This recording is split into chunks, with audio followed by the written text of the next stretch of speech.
నమస్తే. కేసీఆర్ చిట్టా విప్పుత.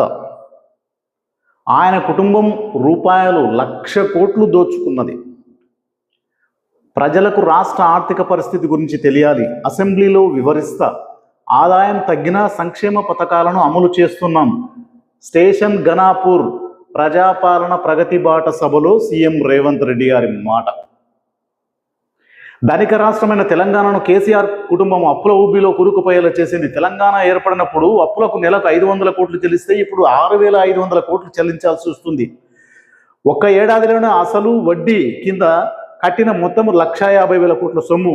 ఆ సొమ్ము నా చేతిలో ఉంటే 30 లక్షల మందికి ఇందిరమ్మ ఇల్లు కట్టించేవాడిని. 75 లక్షల మంది రైతులకు సంపూర్ణ రుణమాఫీ చేసేవాడిని. ఈ పాయింట్ బాగా గుర్తుపెట్టుకోండి. 75 లక్షల మంది రైతులకు సంపూర్ణ రుణమాఫీ చేసేవాడిని. అంటే ముఖ్యమంత్రి గారు వారికి రైతుల పక్షాన నేనైతే ధన్యవాదాలు చెప్తున్నా. సంపూర్ణ రుణమాఫీ చేసేవాడిని. ఆ 1,50,000 కోట్లు నా దగ్గర ఉంటే అని ఒప్పుకున్నాడు. అంటే ఇప్పటికీ సంపూర్ణ రుణమాఫీ జరగలేదని ముఖ్యమంత్రి గారి నోటి వెంబడి తొలిసారి వినపడుతున్నమాట. దీనికి రైతులందరి తరఫున ముఖ్యమంత్రి గారికి నేనైతే ధన్యవాదాలు తెలుపుతున్నా. వారి నోటి వెంబడి స్టేషన్ గణాపూర్ సభలో సంపూర్ణ రుణమాఫీ జరగలేదు. ఒకవేళ నేను కేసీఆర్ చేసిన అప్పులకు ఆ డబ్బులు కట్టి ఉండకపోతే 75 లక్షల మంది రైతులకు సంపూర్ణ రుణమాఫీ చేసి ఉండేవాడిని, ఇందిరమ్మ ఇల్లు కట్టించే ఉండేవాడిని అని చెప్పేసి రేవంత్ రెడ్డి గారు అనడం మాత్రం నాకు చాలా సంతోషంగా ఉంది. ఎందుకంటే చాలా సందర్భంలో మీడియా కానీ తర్వాత పత్రికలు కానీ చాలా సందర్భంలో రుణమాఫీ జరగలేదు అని, సంపూర్ణంగా జరగలేదు, కొంత భాగమే జరిగింది, మిగతా జరగలేదని చాలా సందర్భాల్లో మీడియా మాట్లాడుతుంది. మంత్రులు ముఖ్యమంత్రి కానీ అది పట్టించుకోకుండా రుణమాఫీ చేశామని వాళ్ళు అనడం. ఇప్పుడు ముఖ్యమంత్రి నోటి గారి గుండా తొలిసారిగా సంపూర్ణ రుణమాఫీ జరగలేదు అనడం అది హర్షించదగ్గ విషయం. ఇది రైతుల అందరి తరపున మాకు చాలా సంతోషంగా ఉంది. మా వాయిస్ వినిపిస్తూనే ఉంటాం కదా రైతులందరి సందర్భంగా. రైతుల రుణమాఫీ జరగలేదని చెప్పేసి ఇప్పుడు ముఖ్యమంత్రి గారు సంపూర్ణంగా జరగలేదనడం మాత్రం ఇది కొంత వరకు హర్షించదగ్గ విషయం అని చెప్పేసి వారి నోటి గుండా వారే ఒప్పుకున్నారు కదా. ఇది చాలా సంతోషకరమైన విషయం. ఇక ఇదే సభలో కేసీఆర్ దుర్మార్గం గురించి మాట్లాడుతూ కేసీఆర్ 8,26,000 కోట్ల అప్పు చేసిపోయిండు, దాన్ని కట్టడానికే సరిపోతుంది రాష్ట్ర ఆదాయము.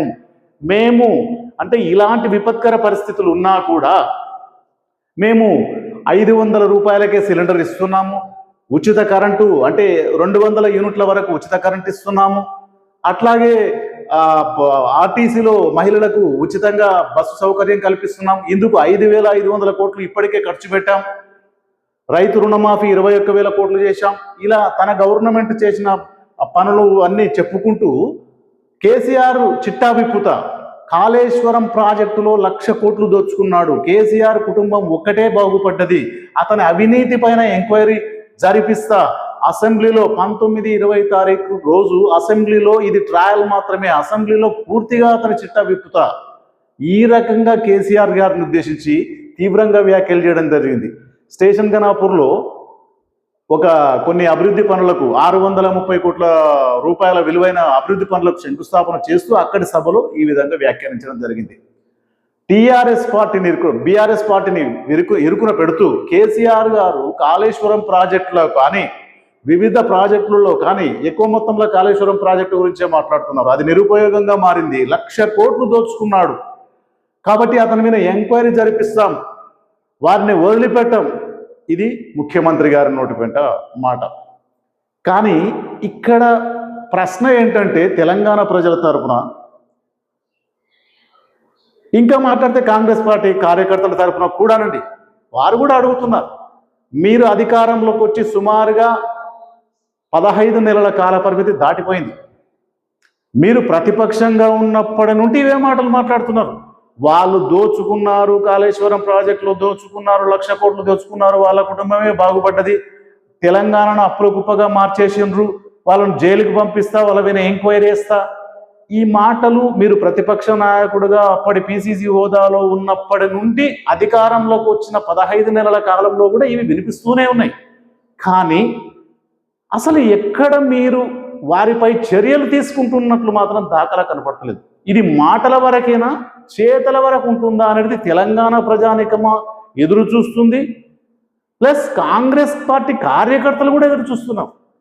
ఏమైంది మీ ఎంక్వైరీ? ఎంతవరకు వచ్చింది మీ ఎంక్వైరీ? ఎప్పుడు అరెస్ట్ చేస్తారు కేసీఆర్ గారిని? ఎప్పుడు అరెస్ట్ చేస్తారు కేటీఆర్ గారిని? ఎప్పుడు అరెస్ట్ చేస్తారు కవితను? ఎప్పుడు అరెస్ట్ చేస్తారు హరీష్ రావుని? వీళ్ళ అవినీతి ఎంత?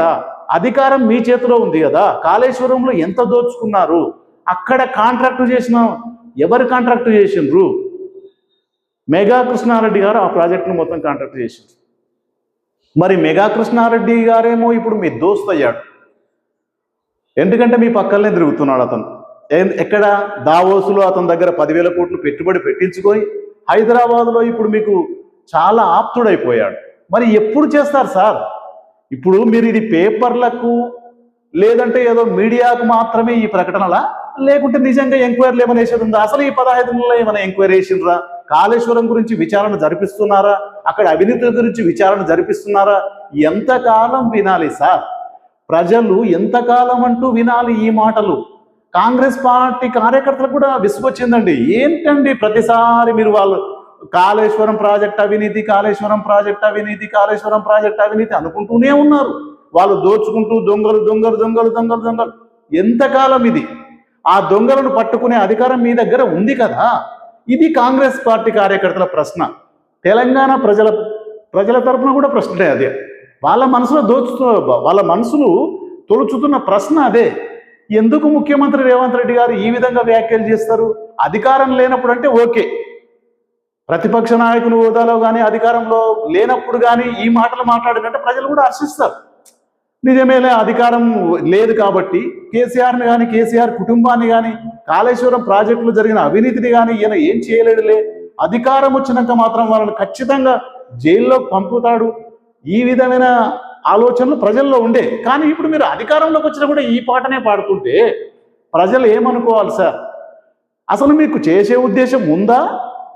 పోనీ ఇవన్నీ కొద్దిసేపు పక్కకు పెట్టండి. కాళేశ్వరం మీద, కాళేశ్వరం ప్రాజెక్టు అవినీతి మీద మీరు కనీసం ఎంక్వైరీ అన్న వేశారా? లేదు. మేడిగడ్డ ఇంకొక 2-3 బ్యారేజీలు కుంగిన దానికి దాంట్ల మీద మాత్రమే ఎంక్వైరీ జరుగుతుంది. మొత్తం ప్రాజెక్టు మీద కానీ అక్కడి కాంట్రాక్టర్ మీద కానీ అసలు మీరు ఎంక్వైరీ కూడా వేయలేదు. మరి ఎందుకు సార్ ఇలాంటి మాటలు? దేనికోసం? ఎవరిని మభ్యపెట్టడానికి? కాంగ్రెస్ పార్టీ కార్యకర్తలనా లేకుంటే ప్రజలనా?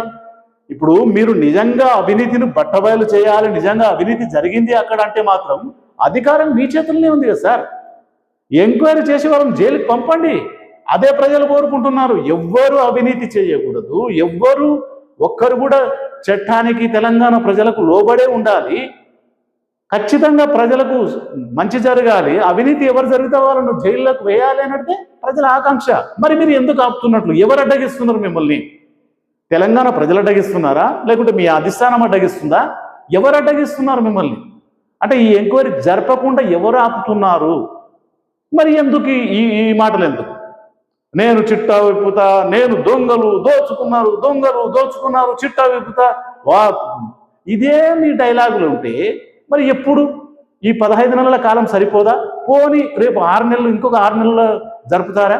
ఇంకొక సంవత్సరంలో జరుపుతారా? అది గ్యారెంటీ? ఇక ముందన్న అది నమ్మొచ్చా ప్రజలు? అధికారం మీ చేతిలో ఉంది కదా సార్. ఇది ప్రజల ప్రశ్న. ఇంకా మాట్లాడితే కాంగ్రెస్ పార్టీ కార్యకర్తల ప్రశ్న కూడా. ఎందుకంటే రకరకాల అనుమానాలు వస్తున్నాయి. ఇవి ఉట్టుటి మాటలే అనిపడుతుంది ప్రజలకు. మీరు ఎంక్వైరీ ఇప్పుడు 15 నెలల కాలం సరిపోదా? ఎంక్వైరీ వేయాలంటే, అక్కడ విచారణ జరిపించాలంటే అది మీరు అసలు చేస్తున్నట్లు దాఖలాలు ఎక్కడ కనపడతలేవు సార్. ఇక పైపెచ్చు మెగా కృష్ణారెడ్డి మీ పక్కన కనపడుతున్నాడు, మీకు ఆప్తమిత్రుడైపోయాడు. మరి అతను ఆప్తమిత్రుడైపోయినప్పుడు కాళేశ్వరం ప్రాజెక్టు కట్టింది అతనే కదా. అతను కట్టినప్పుడు అతను ఆప్తమిత్రుడు అయినప్పుడు ఆ ప్రాజెక్టులో ఇంకేం ఎంక్వైరీ చేస్తారు మీరు? ఇవి ముమ్మాటికి ప్రజలను మభ్యపెట్టడానికి మాత్రమే ఇలాంటి వ్యాఖ్యలు అని చెప్పేసి ప్రజలు అనుకుంటున్నారు, కాంగ్రెస్ పార్టీ కార్యకర్తలు కూడా అనుకుంటున్నారు. మీకు చిత్తశుద్ధి ఉంటే తక్షణం విచారణ జరిపి వాళ్ళ కుటుంబాన్ని మొత్తం జైలుకి పంపండి. ఈ మాటలేంటికి సార్? ఇప్పుడు మీతో అధికారం ఉంది కదా, పంపించేసేయండి. ఇది తెలంగాణ ప్రజలు కోరుకుంటున్నారు.